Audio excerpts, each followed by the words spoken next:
Thank you for joining us this morning. We're doing a brood inspection on this hive here. Bit of a windy day, the wind's just come up and we've had a lot of rain overnight, but it is a clear day, it's not raining now, and this is a friendly colony, so we'll go ahead and do it anyway. The best time to do a brood inspection is actually on a day that's less windy, nice and sunny, and that's when the bees are the calmest. So that's why we're choosing a nice calm hive to have a look at, because conditions aren't ideal. So we've got our new toolbox caddy here with all of the little accessories. It's the most organised I've been. I'm usually running around looking for this thing and then looking for my hive tool and then looking for the little brackets and so on, and it's nice to have it all in one place in a box. I might just light up this smoker. The way it clips on is just on the front here, so you can actually remove this if you want to.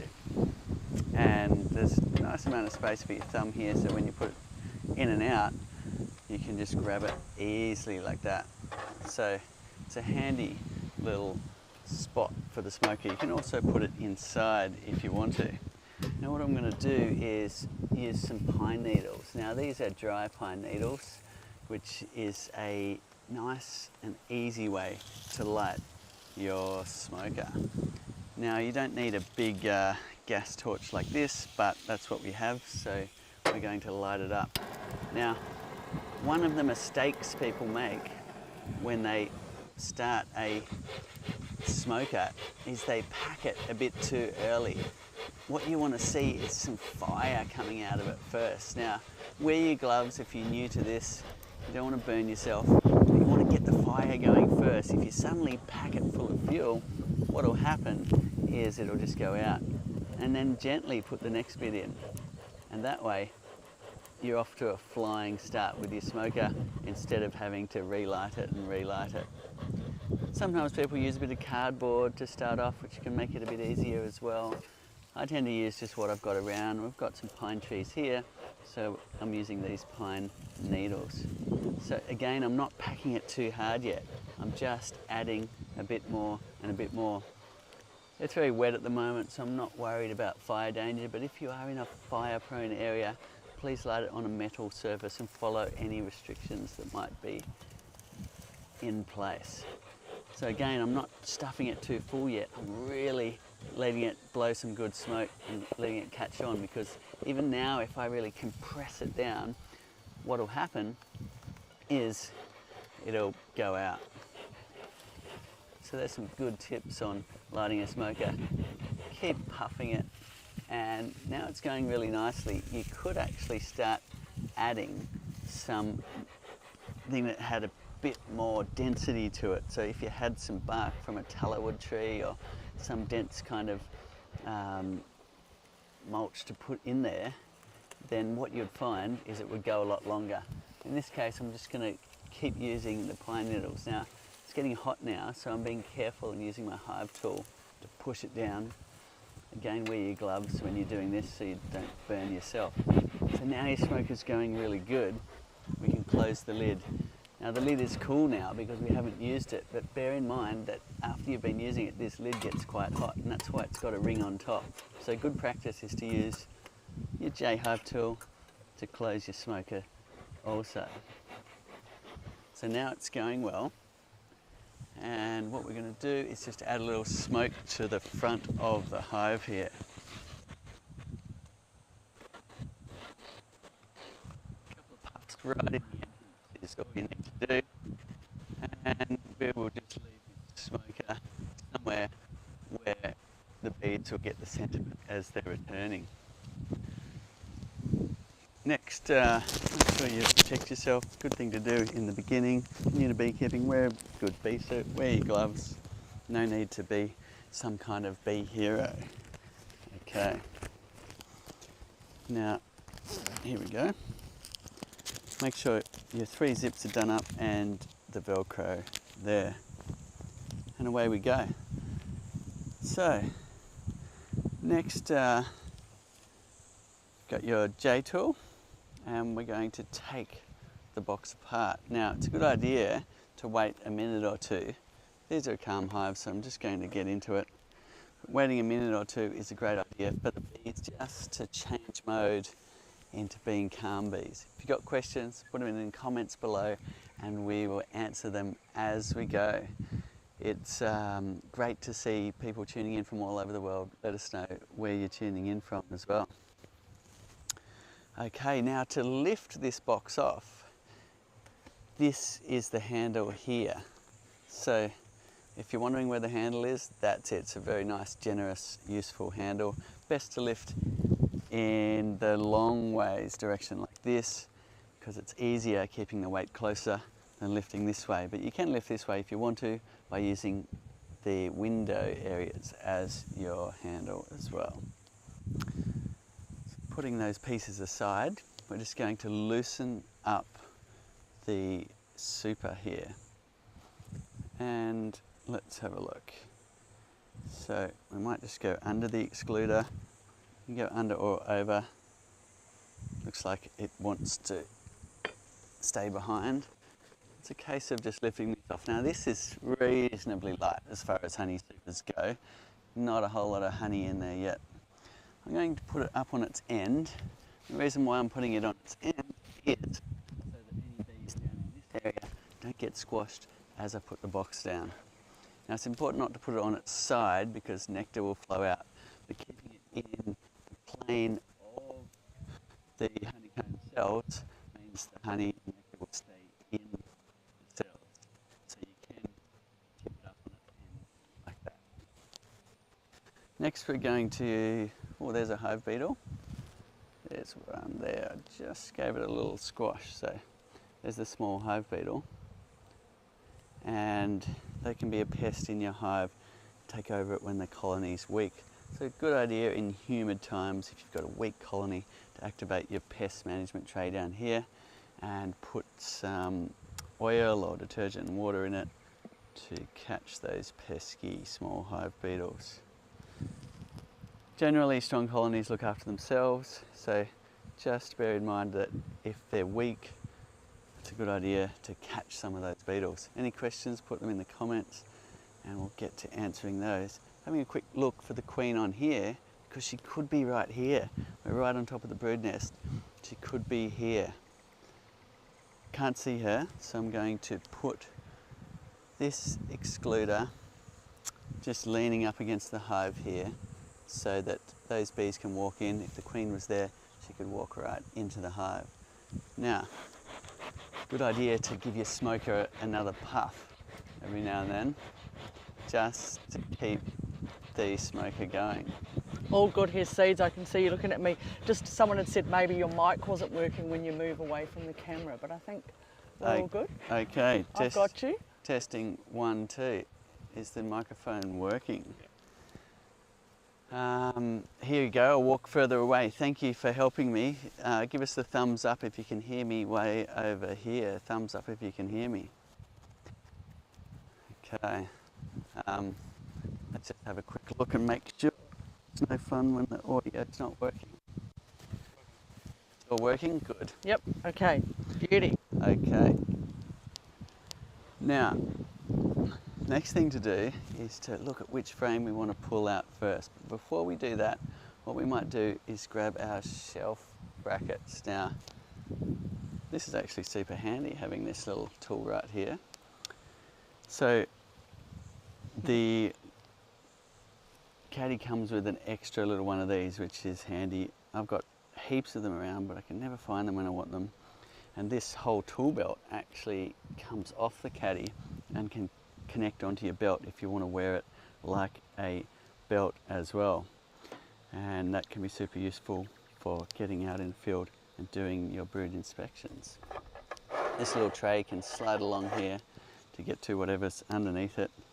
What we're going to do is connect our shelf brackets right onto the side of the hive because they double as a nice frame rest and will make it not only nice for you to see what's going on when I can hang a frame there and you can look at it in the camera, it's just nicer than putting that frame on the ground like we always used to do.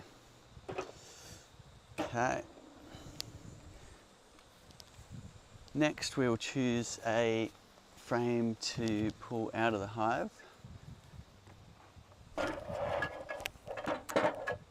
And adding a little bit of smoke or keeping a smoker going is a good idea right where you want to work. And that way the bees will clear out of the way, you can see what's going on, and also less likely to roll bees between frames. So I'm going to blow a little bit of just gentle puffs down between the frames like this to clear some of those bees out of the way. Good. Now this frame I'm going to go sideways first. First one is the hardest because you can't go sideways very far. Any questions coming in? Yes, Seeds, and the sound looks like we're back on again. So, and we've got people from Norway and Germany all tuning in this morning. Amazing. Yeah.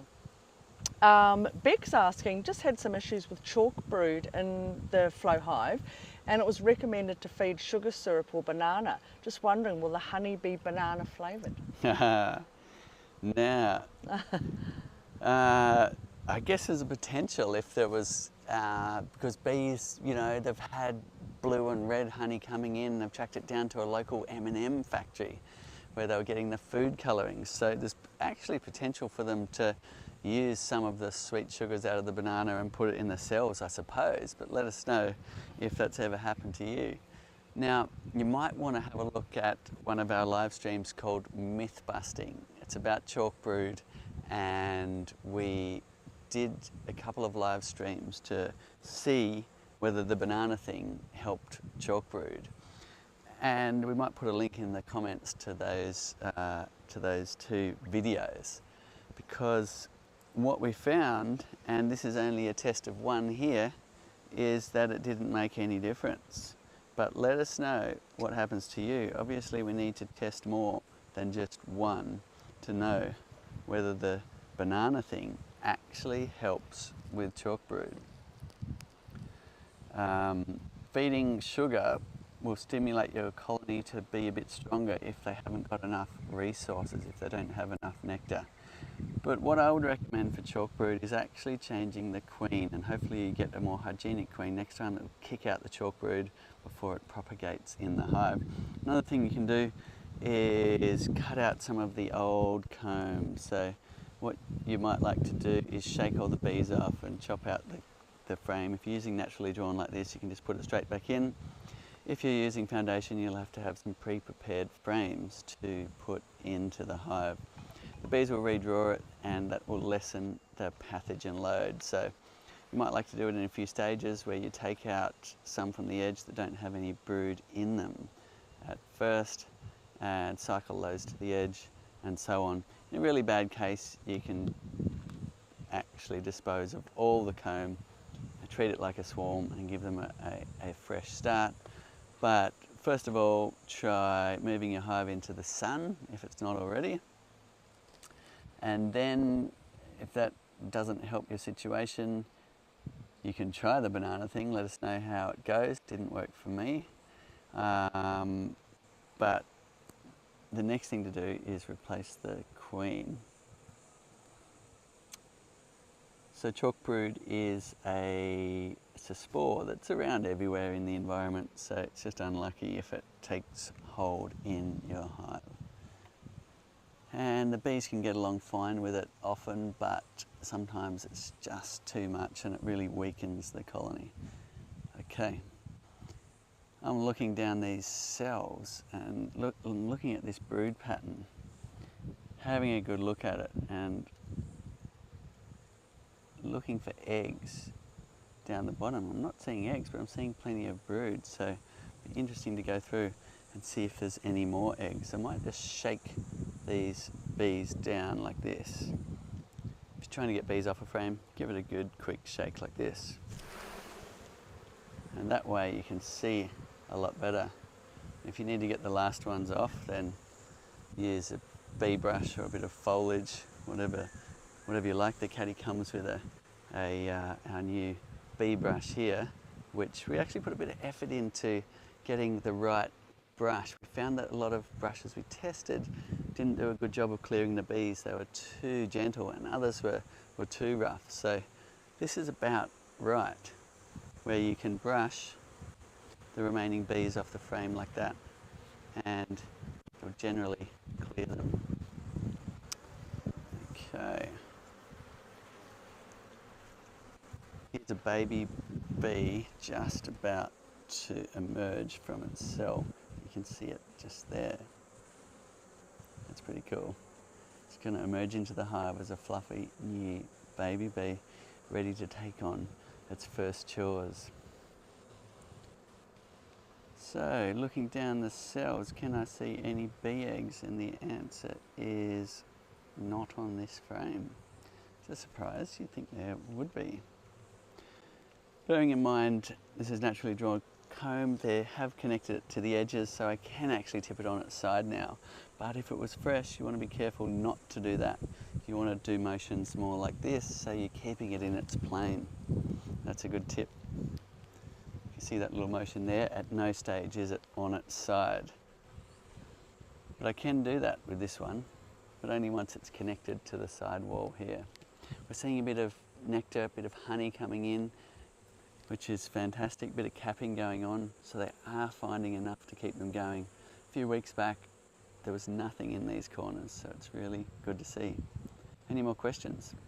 Yeah, this is a good question. So he's just wondering, you know when you loosen the screws for the brackets that you've got like on the side now for the brood frames or when you're harvesting, do you leave them out all the time? And if so, is there a worry of water or anything getting into the hive? I do just tend to leave them where they were.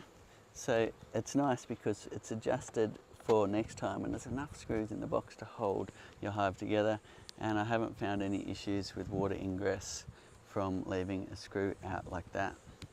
So super easy, just if that's where you like to connect your brackets, just leave it there for next time, and you'll mostly find that they don't need adjusting then, so you only need to go through that little fiddly process of getting it just right once. And there it is again. Another tip when you put them on is see how I started sideways. So I went over, then up into the slot like that, over, into the keyhole slot, and then around. And that's the way you can put it on, getting it nice and tight. Now, then you can go ahead and put your frame right here. Now I find it's best just to put it right on the tops, and that way you can fit 3 on. So the first one goes snug against the hive, like that, and the next one can go there. It's better than putting it down in the dips.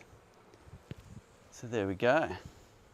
Any more questions? Nice. Matthew's just wondering if you could mention about what wax moths in the hive. Okay, so wax moths aren't generally a problem in a hive if you've got a strong colony.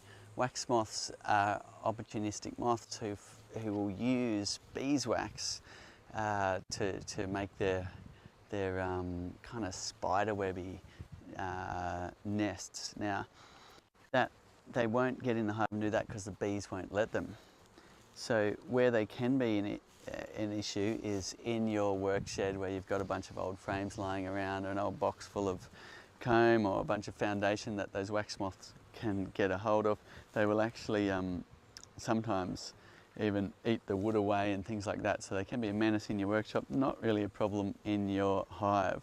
Now, if you've got experience where they are a problem in your hive, let me know, because there could be some cold parts of the world where the wax moth move in over winter. But let us know if that happens to you.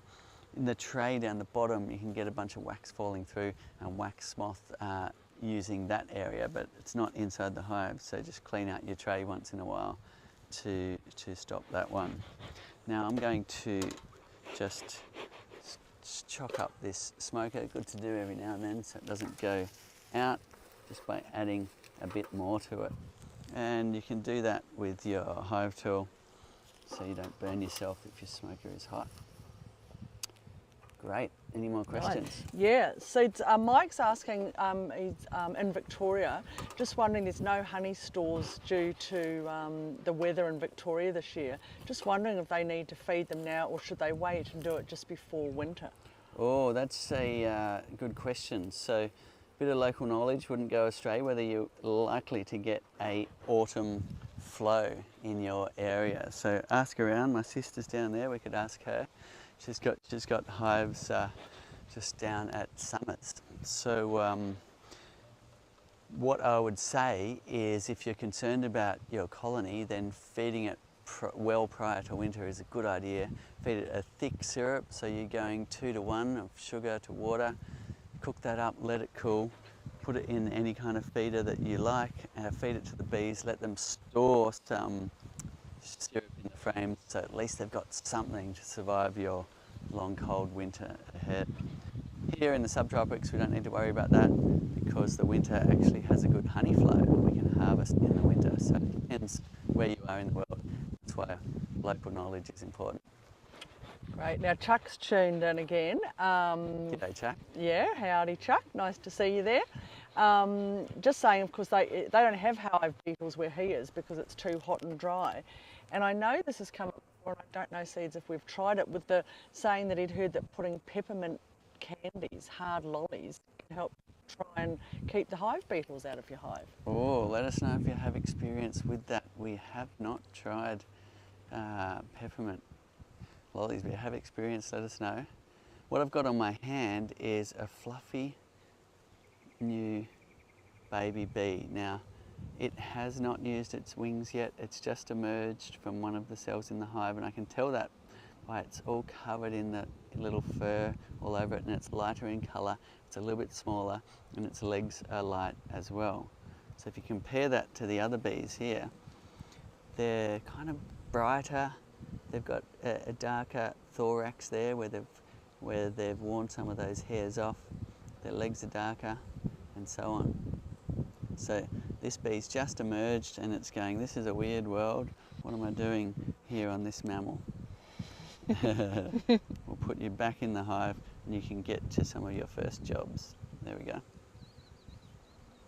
There we go. So it'll do an orientation flight in the next few days or the next week, depending on the weather, and it'll join a whole group of bees testing out their wings for the first time. And that's when you see a cloud in front of the hive of bees and you go, is there a swarm? Is there a swarm? But it's often the bees orientating in a batch, and it'll particularly happen on a day like this where it's a bit grey, the sun suddenly comes out and a whole bunch of bees take the opportunity to test their wings out for the first time. So it'll be joining one of those orientation flights in the coming days. Wow, nice. And look, Mike's just come in, and maybe this is the same as the local question, Seeds, asking about feeding the bees in winter in Victoria. Should I take the flow super off before I feed them? Okay, so that's an interesting choice. Now, some beekeepers in the colder regions are leaving the flow super on over winter, and some aren't. Now, it's a good idea to decrease the size of your hive a bit if you've got lots of boxes, because the bees will be able to keep that warmer. So let's say you did have 2 brood boxes and 1 flow super, then you might like to take the super off and condense it to 2 boxes and make sure there's enough stores between the 2 brood boxes with honey on the edges to survive the winter. If you simply had 1 flow super on top of a brood box like this configuration, then you might decide to leave the honey super on so the bees can consume the remaining honey in it to help survive the winter. Now, if you decide to leave the flow super on, good idea to take the excluder out. Now, that's the same if you're using a conventional box or a flow super. Then, if you take that excluder out, that means the queen can roam freely and follow the ball of bees upwards as they keep consuming honey to keep warm. Otherwise, you can be left behind under the excluder and perish, and you'll start the spring without a queen.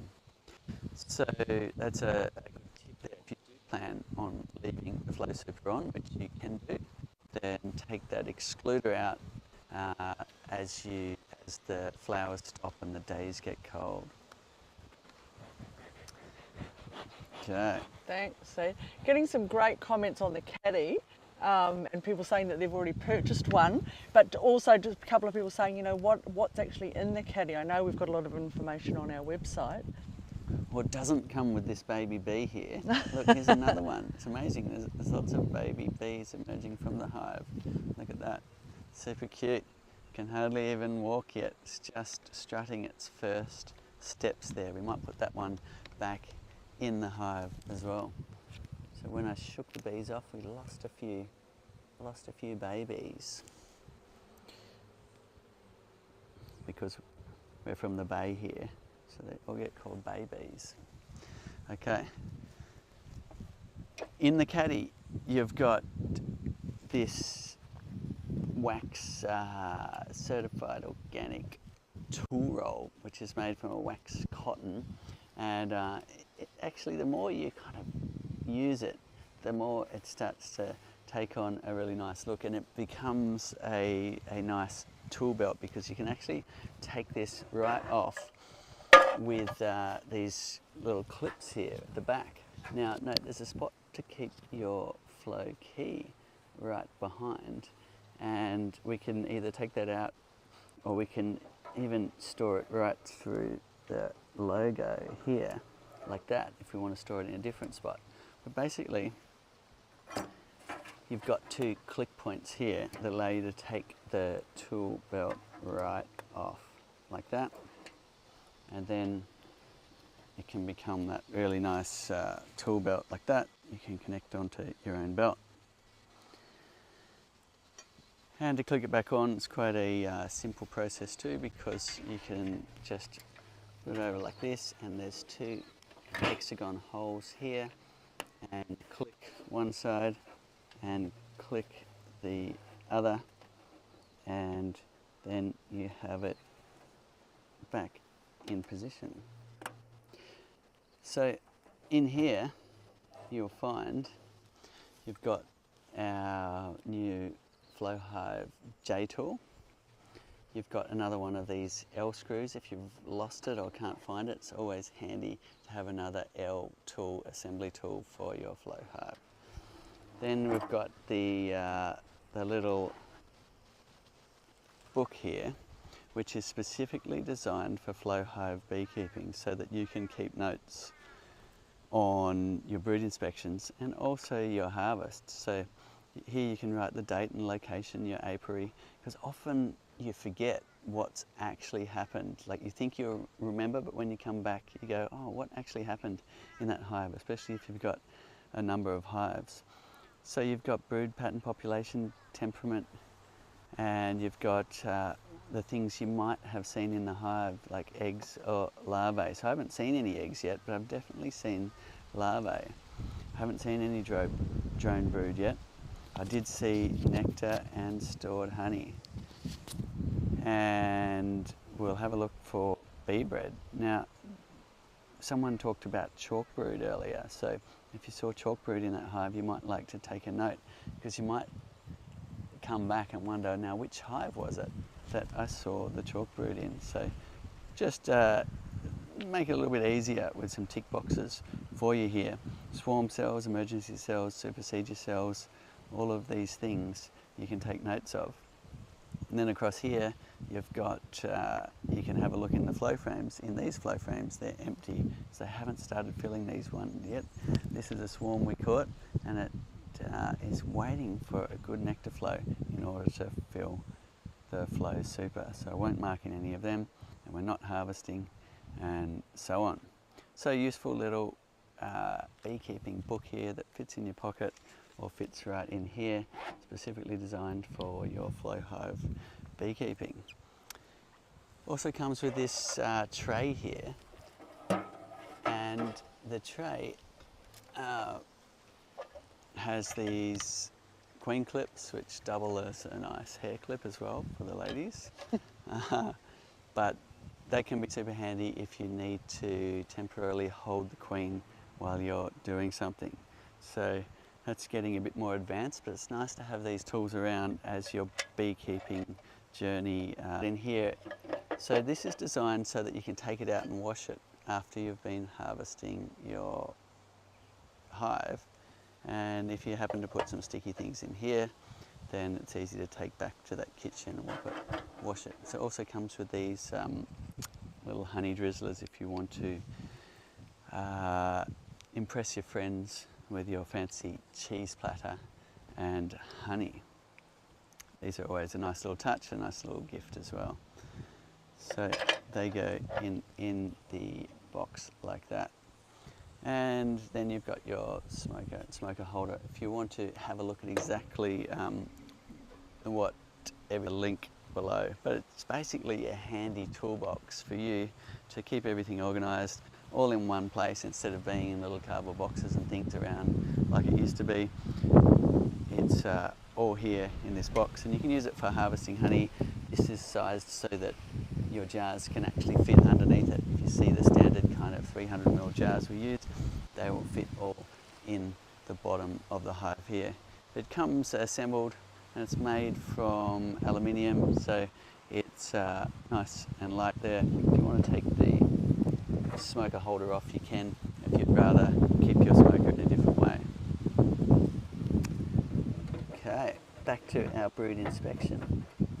We're going to take some more frames out of the hive here and just have a look and make sure we keep our smoker going by giving it a puff every now and then.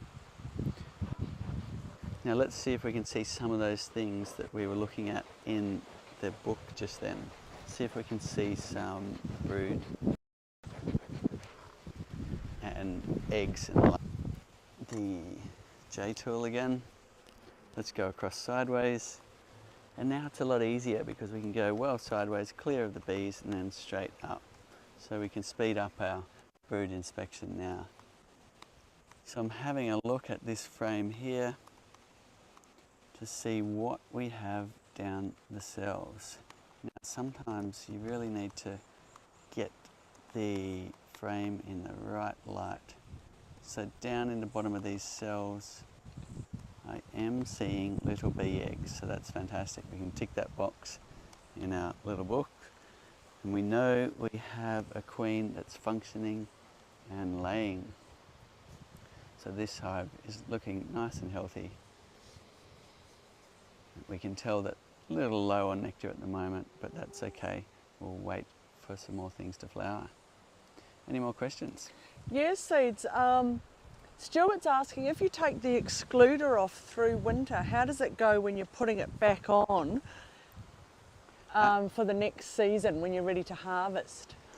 Okay, great. So come springtime, when you start to see the bees flying again and emerging again and going and collecting their pollen and nectar, take that moment to lift off your super and put the excluder back in place. Now, if a whole lot of bees are occupying the top box at the time, then simply shake them down in case the queen is in the top. So you don't actually need to find the queen, you can just shake all the bees off, like you saw me doing last week, and push them down into the bottom box. That way you know the queen is down there. The worker bees will come up through the excluder again when you put that back in place, and your hive is back to normal again. So you can do that in the springtime before the queen starts laying eggs everywhere, in case you've got the kind of queen that likes to lay in flow frames. Having said that, if you want to experiment with no excluder at all, you can go ahead and do that. You'll find that it's probably a 50-50 chance whether the queen is likely to lay in the flow frames, but if your queen doesn't lay in flow frames, then she generally won't, and you can run without an excluder. We've got hives with no excluder that have run like that for years and years, and they never lay in the flow frames, which is great, but it is more advanced because you'll need to check by pulling out some flow frames and just check that the queen isn't one who will lay in the flow frames. Okay, so I'm seeing some drone brood here, so there's another tick box for us. And the reason why I can tell it's drone brood is that they stick out bullet shaped from the capping. They're also a larger size cell, whereas over here you've got smaller cells that are capped flush. So you've got worker brood, drone brood, there and there. Great. Any more questions? Yeah, Seeds, Chuck was just asking after you doing the caddy walkthrough, wondering if the hive tool and the notebook will be sold separately, and I've just had the heads up that it will be. I'm just not quite sure when that will be available yet, but yeah, some of the bits and pieces out of the caddy will be getting sold separately as well to add to your kit. Okay, great. Yeah, stay tuned. Just ask Trace. Yeah. Okie dokie.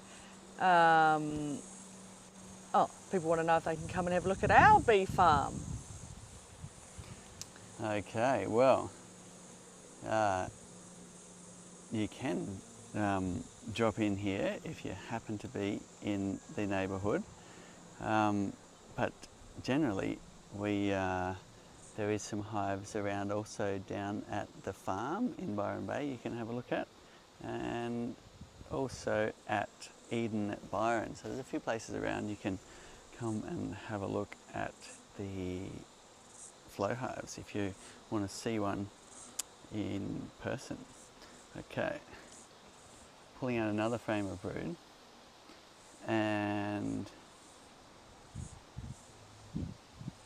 just having a quick look here for the queen. I'm not seeing the queen, but I haven't specifically been looking very hard. And there's a lot of bees on this frame. Have a look at this. They are piling up. There's a bit of a waggle dance going on here. It looks like, not sure what kind of dance that is. It could be a come and groom me dance, but it seems to be purposefully roaming around and jumping on a bee and doing a bit of a waggle, so I'm 100% sure what that is. There is some dances we know how to decode in the hive, which is amazing. Look at those pollen balls on this bee just in front of my finger there. There we go, bright orange pollen. Super cool. A lot of brood on this frame, which is great to see. A lot of bees. Excellent. Any more questions? Yeah, seeds. Will the Flow Hive hybrid fit on the 2+ base? Yes, it will. There is slightly, the hybrid is just slightly thicker wall, so if you centre it, it'll only be hanging over like 1.5 millimetres on the edge, and it'll fit on the Flow Hive 2+ base. So just ask Trace if you need one of those. Here we go. It's amazing the different colours of bees you get in the hive. Look at this one, it's more red because the queen has mated with up to say 30 or so male bees, which means there's genetics from all sorts of different hives in here. So sometimes you'll find really dark bees and light bees all in the one hive, and that's why. There's that waggler again, look at that, just in front of my finger. It'll probably go again in a second. Okay, it's busy cleaning its proboscis.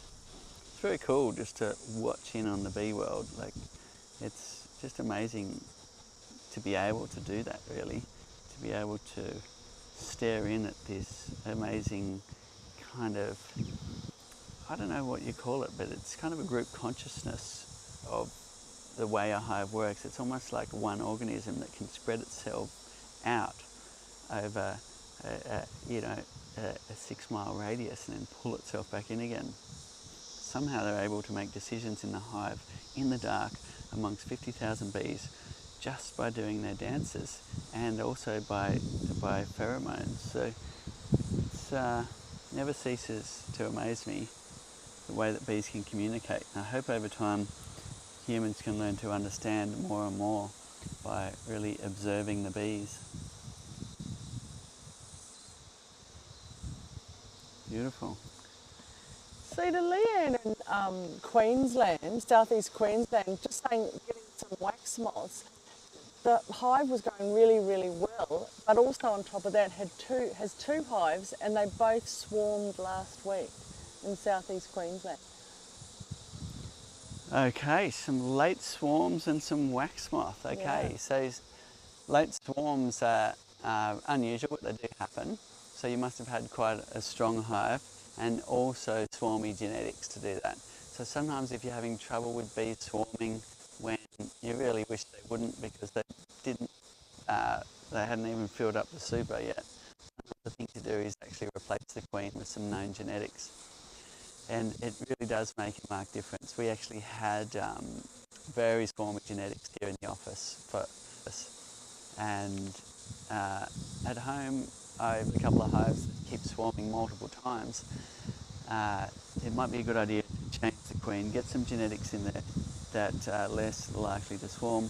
And also, when they do get really congested, when you open the side windows, you can't see the frames at all because there's so many bees. Good idea to either add another box or take it split. That way you'll end up with less likely triggers for the bees to swarm. The primary trigger is not enough room to lay eggs in the bottom, but if you've got a lot of honey in the top box and you haven't harvested any and they've got a lot of honey stored in the bottom, they might not be able to move the honey upstairs, making room for space to lay. So the second one is too much honey in the hive. They get what's called honey bound in brood box, but too much honey downstairs, not enough room to lay eggs. So we've got larvae on this frame, which is great. Right in the centre here. Just have a quick look for the queen on this side. Wow, lots of bees. It's fantastic. And I'm not seeing a queen there, but sing out if you can spot a queen. You're getting lots of these waggle dances. I'm not 100% sure what they mean, but there's lots and lots of them going on. Just little waggles. And they don't seem to be a grooming waggle because no bees are coming to groom them, but lots and lots of just communicating going on the comb surface. So you're getting a few comments coming in, Miriam and Superstar all wondering if they're wanting to become a beekeeper. How do you go about it and where do you start? So lots of people deliberate for years wondering whether they want to be a beekeeper or not. And the best thing I think to do is just jump in, give it a go and see. And the way you do that is you get some equipment. You can grab our starter bundle, which comes with a bee suit, comes with everything you need to get started except for the bees. And so what you'll then do is you'll put your hive together. You can follow our how-tos and it all just screws together. Comes with a tool to do that, but better still, use a drill to speed that process up a little bit. And once you've got your hive together, then choose your favourite coat to put on the outside and order your bees. Now the best, easiest way to start is you go and buy what's called a nucleus from a bee breeder. So what that is half a box full of frames, so it's just a little tiny box, has a going little hive in it, has a queen, has brood, larvae, everything in there. And you can then take it home, and it's a going little hive, so you can leave it like that as long as you don't let it get too hot in the sun. You might put some shade over the top. Leave it like that until you get a nice warm sunny day and you have the time to transfer those into your brood box, look after them, and they'll grow. And that's the way you get started. I'd really recommend starting like that so you can watch the process of a colony going from small to big. And it's a beautiful experience and a nice way to start. When the colony is small, it's just a bit less intimidating to do your brood inspections and watch them grow. So it's a really nice way to start. Another way is to take a split from a friend, or you can catch a swarm, or you can buy what's called a package of bees. And we've got videos, training videos on all of that. If you search our live streams and YouTube channel, and you can also have a look at the beekeeper.org, which is an online training course we've put together, made to take you from square one right through to even a deep scientific knowledge in beekeeping. Gets rave reviews. It's a great fundraiser. We've planted over 1 million trees so far to create literally billions of safe blossoms for our bees to forage on. So we're excited about that as well. We love dreaming up projects that are helping bees in the world. So take a look at the beekeeper.org if you really want a handhold to get started. But I really recommend just jumping in, get your equipment, get going, because once you get into it, you'll probably be like many of our flow hive beekeepers and wonder why you didn't do that 20 years ago. Okay. Beautiful. Another frame here. Okay, so we've seen everything we need to see. We don't necessarily need to find the queen. We would keep going through all the frames if we wanted to, but there's no reason to really. We've seen eggs and we've seen larvae. If we happen to see her, then great, but we don't actually need to find the queen every time. But it's a fun thing to do, to play spot the queen. Here we've got larvae right on the edge of the hive. We've got brood right on the edge, which is fantastic. So when they're packing brood to the edge, it means we're going to have a boom in numbers soon. Have a look at this beautiful clockwork pattern of laying brood. It's really nice to see right out on the edge of the hive. Usually they'll be putting brood closer to the centre. And we've got a bit of honey storage over here, which is good to see as well. You can see that nectar glistening down the cells. Now, normally it's a bit easier to tell the difference between brood and honey, but in this case they're very similar colour. Have a look at that and have a look over here. But these cells are slightly more translucent on the capping. Do you see that there? And that's how you can tell they're honey, and the surrounding cells you might see the nectar glinting. Any more questions? Yes, Dave just joined in and wanted to know whereabouts we are. So we're on the east coast of Australia, close to the most easterly point, and it's an area that gets a lot of rain, so it's nice and green. In fact, last night we had 120 mils of rain, which really wet things down and hopefully will kick off what we call the rain tree, or the indigenous folks here called the rain tree down here, to spring. But it pulses and just responds to the rain, and that's why it's been called the rain tree. So while the rain will wash out the nectar from the flowers and temporarily hamper your bees, it'll also stimulate some good flowering in a lot of species as well. So rain is good. So Brian's asking, what do you recommend leaving in the bottom of the tray? They've found using vegetable oil sometimes just gets dirty really fast and starts to mould. Just wondering what you recommend, and do you ever leave the tray out for maximising the ventilation? So I generally leave the tray in. I just clean it out once in a while. So as you say, vegetable oil can get a bit grimy. You need just sort of a high pressure hose to blast it off and go again. So one thing, if that's annoying you, to try would be detergent and water. So if you put some water in there with a bit of detergent, the detergent will actually block up the breathing of the hive beetles.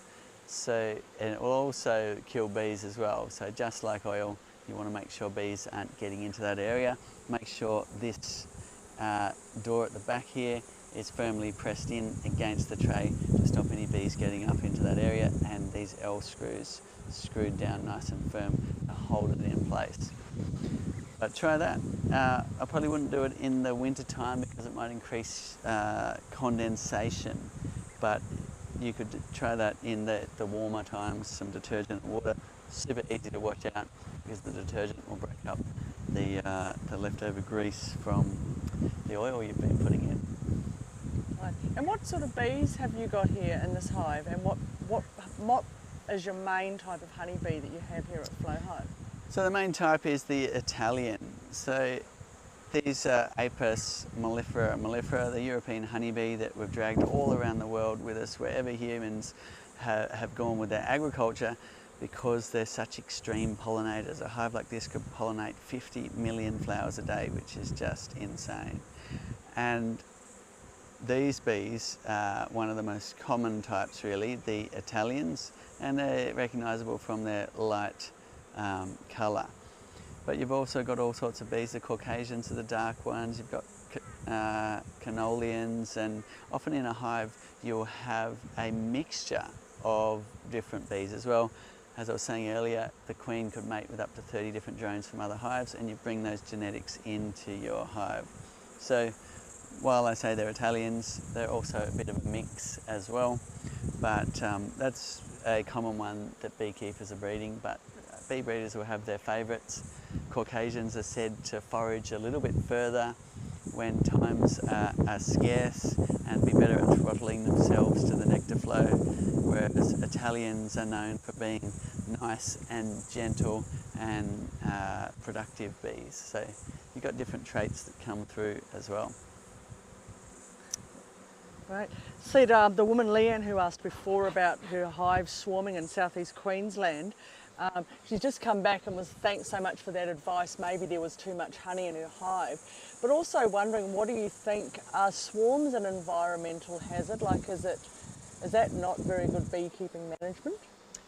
So it's a good idea to control swarming, and we really promote the spring management. Now, it's particularly important in Australia with the Varroa incursion and trying to control that come springtime we're all doing our spring management, making some space purposefully in the brood nest method, because you get a bunch of new frames in the bottom, very unlikely to swarm if you've taken a split in springtime. The other thing you could do is just simply chop out some of the old comb and give them some fresh blank ones to start with, and what that'll do is give them some fresh area for the queen to lay on. Another thing you could do is add another entire brood box, and it'll give them a lot of space in the springtime as well. So they're probably the most common ways to purposefully add some space in a brood nest and limit the swarming. So come spring, make sure you get in there and do what's called spring management, because you can't be sitting there all day waiting to catch a swarm if they swarm. We have lives, we head out.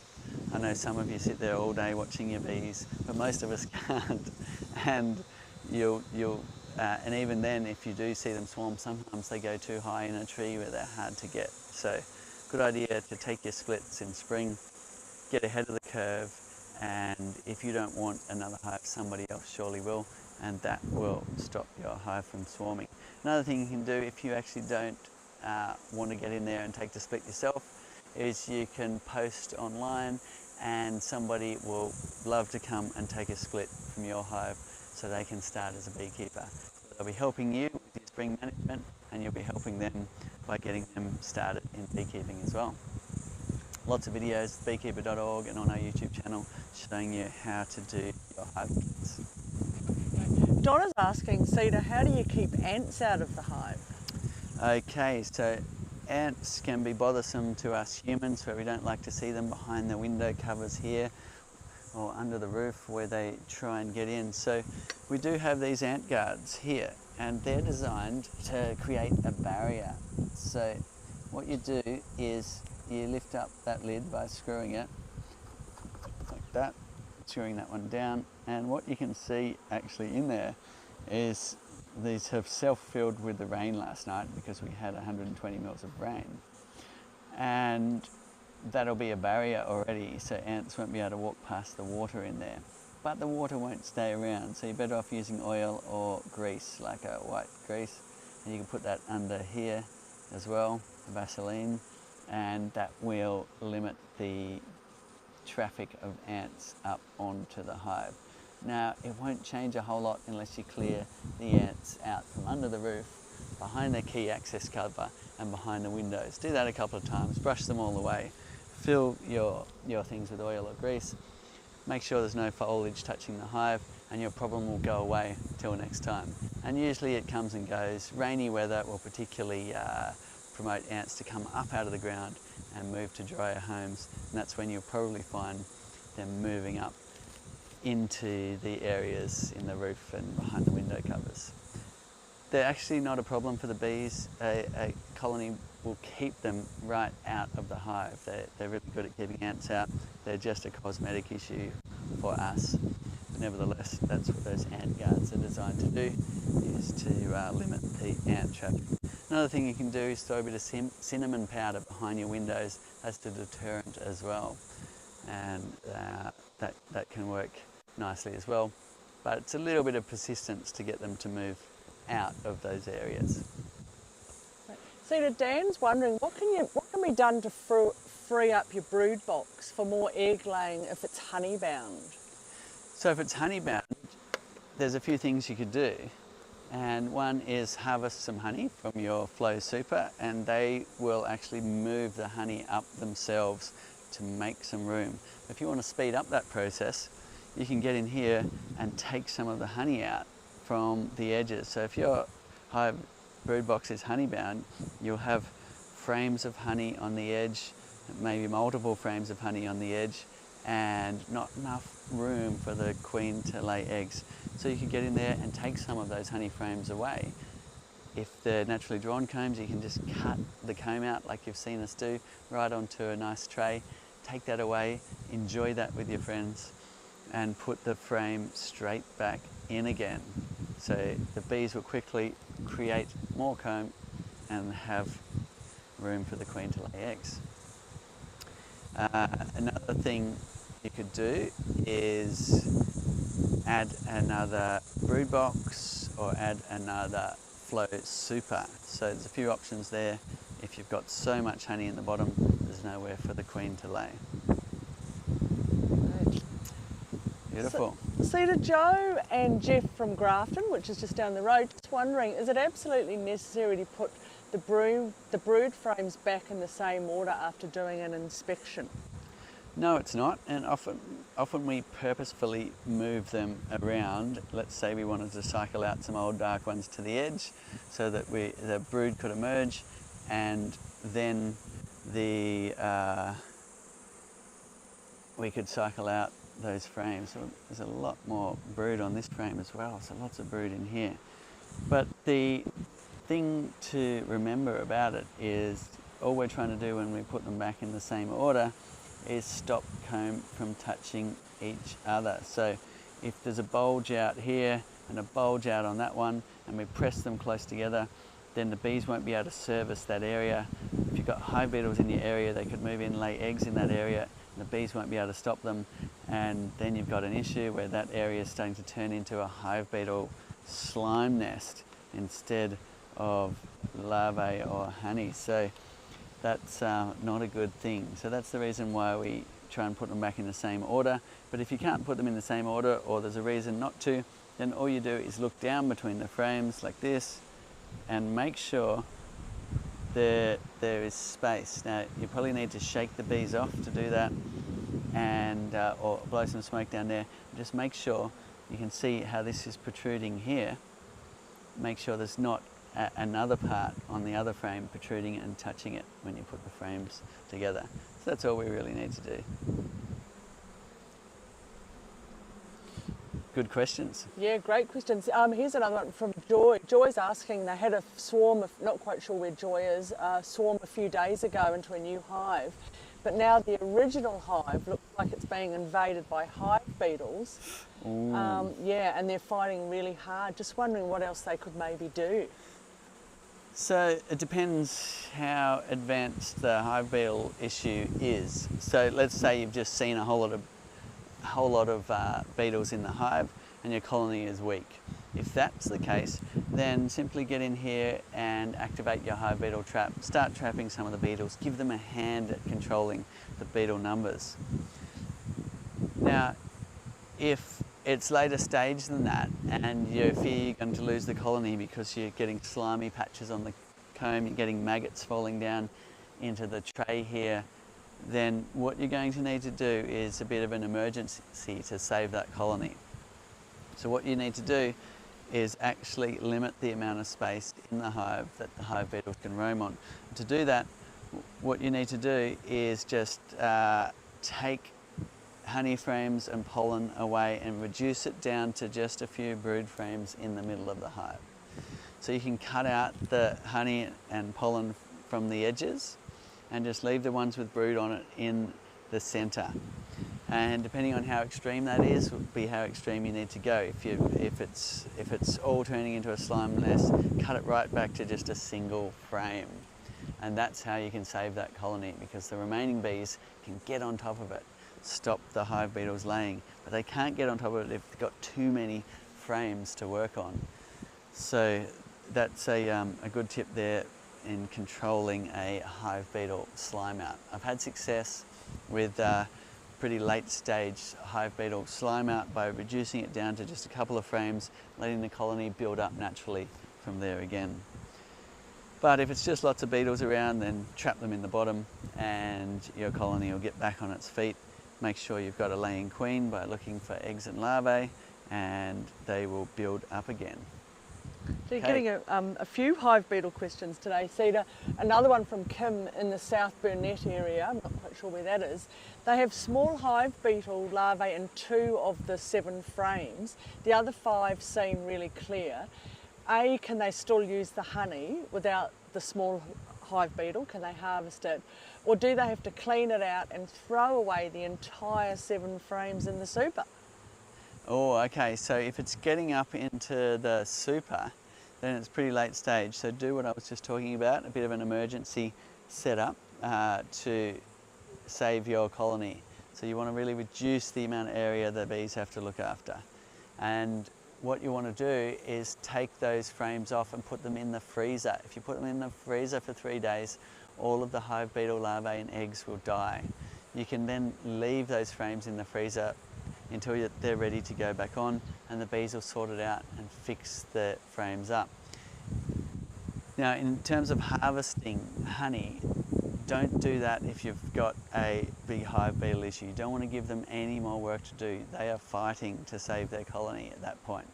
So do not harvest when you've got a slime out occurring. Take those frames away, put them in the freezer for a while. Now, if you don't have access to a freezer, then what you'll need to do is get like a pressure washer and just blast out all the frames and dry them out and put them aside until such time you're ready to put those frames back on. So in that case, you could actually harvest the remaining honey in your kitchen prior to cleaning them out with a pressure washer. Very humid time here in Australia. Hive beetles love that humid time to breed up, so do look out for issues where you might start to see a whole lot of maggots in your tray. If you've just got a few dropping, clean the tray out, put it back in, monitor it the next day. If you've got a whole lot more hive beetle larvae dropping into the tray, get in there, have a look at what's going on, save your colony. Slick Rick. Slick Rick. Slick Rick, can I place a beehive on my house roof? Well, absolutely. Assuming you're comfortable on roofs and you've got a safe way to get up and down.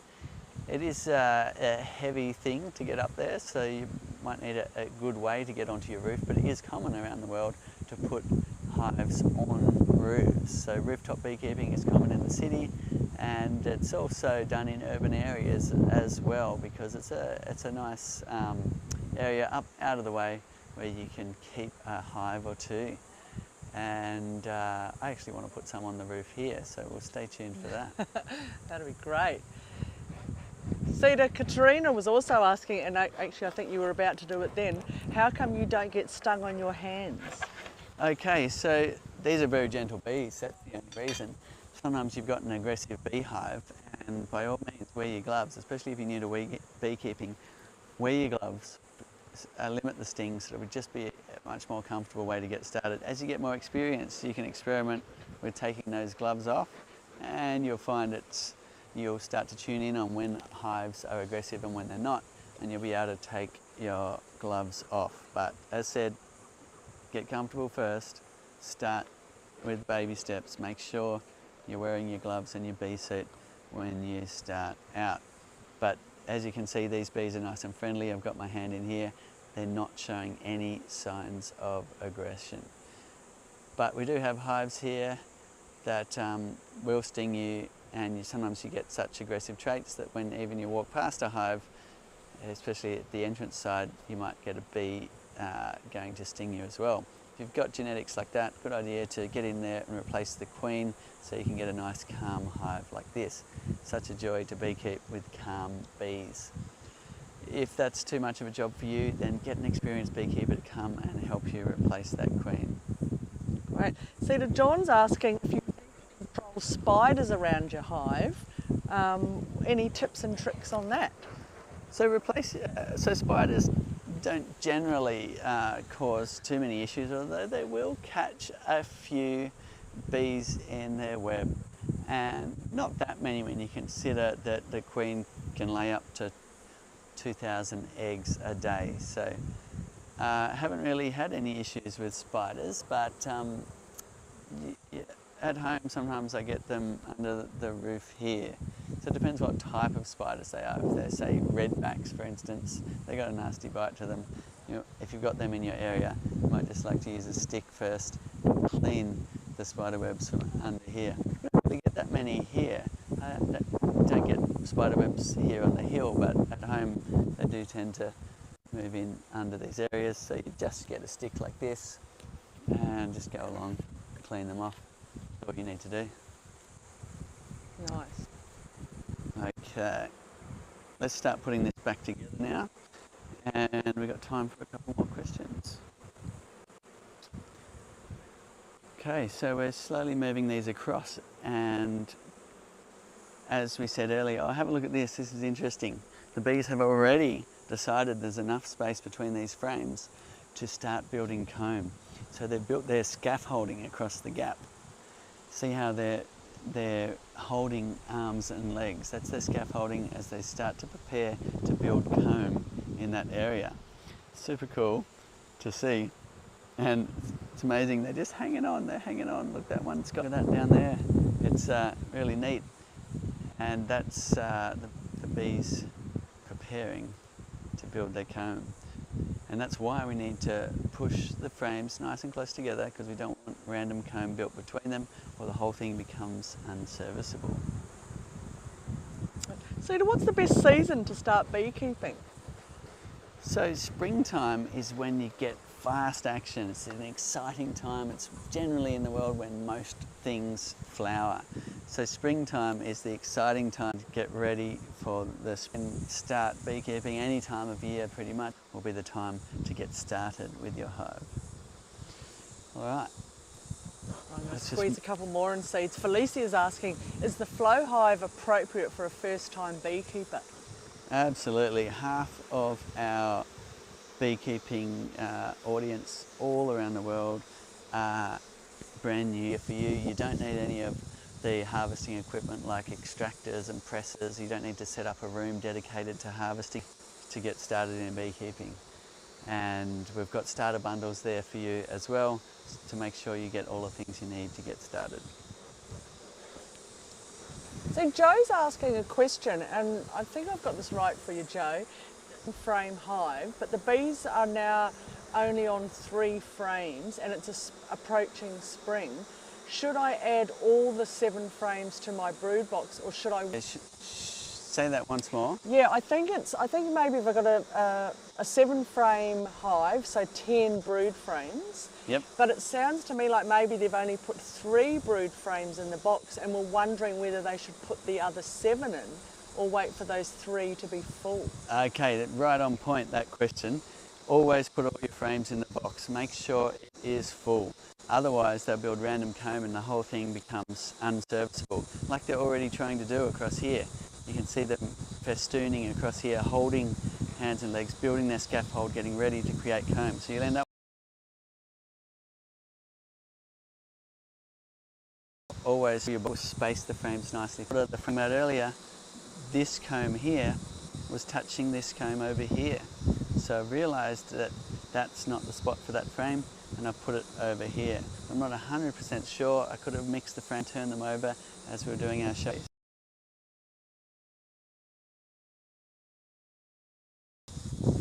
Okay. Cedar, do you need...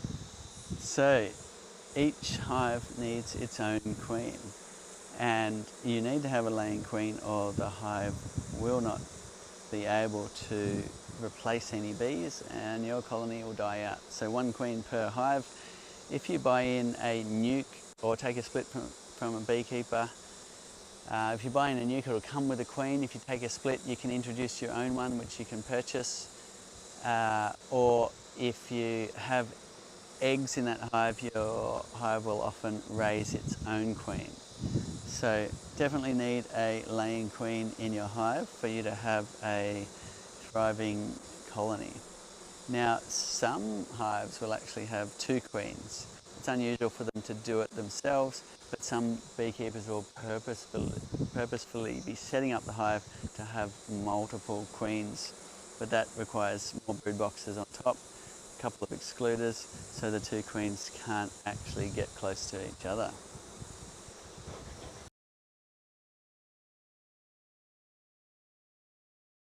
all we need is a nectar flow for patient, because everything's looking good but there's no honey. There's no honey, an abundance of nectar. Bees, everything's healthy, just need the flowers to be producing a lot of nectar, and they'll fill up those flow frames. Okay, one more frame to slide in, but we're quite congested here. There's a lot of bees, so I'm adding a bit of smoke to get them out of the way in order to push the frames across like this and make some space to get that last frame in. Always put all your frames in, as we were talking about earlier. Great, last one is going in now, and we'll put this hive back together. Thank you for being so calm and allowing us to look in at your amazing world. Slowly pushing that down. A lot of bees, we don't want to squeeze them between the frames. Give them time to get out of the way, and even time to get out of underneath the end bars there. So even a little bit of smoke there will get that bee out of underneath that end bar, pushing it like that, and like that, and down we go. We've got all of our frames back in, but don't stop there. What we need to do is press the frames together now.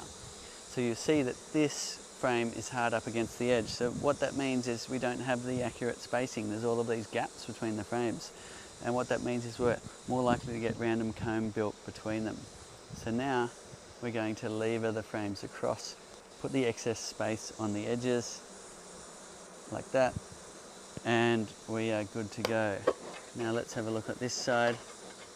It's looking good. You should see a bit of a gap there and a bit of a gap there. So we're all good to go, and to put our excluder back on now. We might just put these bees back in case the queen is here. We don't want her to be left out. I'm going to do that with the bee brush here, just by sweeping them in like that.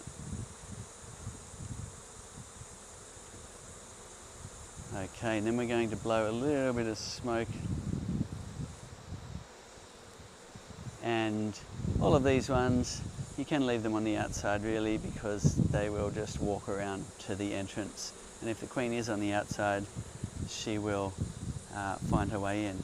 Now we've got enough bees now, it's getting hard to find the opportune moment to put the top box on, because we just swept them away and they're back again on the rim here. So we're going to add some smoke now to smoke them away from the area. And what you'll find is the bees will clear out of the way. So it's quite effective for clearing bees. And look at that, a lot of bees. But have a look at that, they've disappeared from the area mostly. But we're going to have to be quick now, because as soon as we put this excluder on, the bees are going to be running over the top. We want to try and avoid squashing too many. It gets hard when you've got a lot of bees, but the smoker will be your friend in this case. So we're just dumping that on there, and while there's no bees on the rim, we're going to drop this one right back on top. Now as you can see, there's already a couple there, so we're just going to brush them away again. There. You've got a friend to help you, you can help at this point. The longer you wait, the more bees are going to be up there. There we go. And you can add some more smoke at this point if you want to. Smoke them down again. Like a juggling act, see? Yeah, a bit of a juggling act. There you go. That'll clear some bees away. And you can then choose that moment to put one side down, and you can brush the bit along like this. This box is light, so I can do that. But when it's heavy, it gets harder and harder to do. Okay, good one. Nice work. Line it up so it's nice and flush just by moving the box slightly, and you're ready to put the roof on. Thank you very much for all of your questions. If you've got answers to other people's questions, it's great to see you chiming in. Thank you to all of those that do that. It's great to see a community of people all around the world helping each other, getting started, and helping each other with all of those beginner questions too. Thank you so much for that, because we all started off as new beekeepers once, and often there's a lot of questions that might seem silly, but it's great to have a crowd that doesn't mind that, and that can help each other with all of those questions, because we won't be able to pass on the knowledge and create more beekeepers unless we are able to help them in their knowledge and help answer all of those questions. So thank you for chiming in. Let us know if there's anything particular you'd like us to cover next week. Thank you for all of your great questions. There was a lot of people that have been in their hives and learning and working out things, so really impressed that you're out there doing your beekeeping and learning as you go. We're always learning. I'm always learning a lot, and I've learnt so much from all of you out there over the years here with Flow Hive Beekeeping. Thank you very much for